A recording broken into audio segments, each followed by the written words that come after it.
Hello, this is Edward from Direct Fabrics. Today we're going to be talking about curtain poles. This is one of our 35mm curtain poles with an end cap on.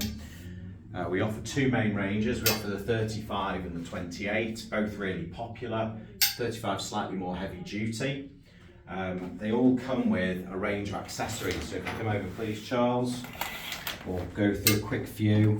So the bracket that we're using on this particular window is our designer bracket. It's got multiple fixing points for how you want it to lie, and then it's got a covering plate that just sits over the top that allows everything to be hidden and neat, and it's a simple installation. You just screw on. You'll have seen our how to fit curtain pole guide on YouTube on our channel. So we have three different colours. So we've got satin silver, antique brass and polished graphite. We also offer a black, but it's not as popular at the moment. We'll do a recessed bracket, so this can sit into the wall, so we can hide the end of the pole straight into the wall. Fitting room curtains is particularly useful. We do an end cap, nice and simple finish.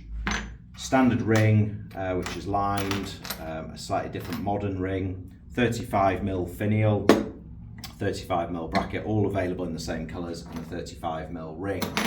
The product itself, we've chosen it because it's robust. It's a contract solution product, and it works with either eyelet curtains or pencil pleat or tape curtains if you use rings. You have a choice on the website of choosing if you want it with rings or without, so there's no wastage. And we sell spares that are all compatible with our poles, as well as if you've already got some already, you can buy spare rings, etc. If you have any questions, please get in touch. We look forward to hearing from you.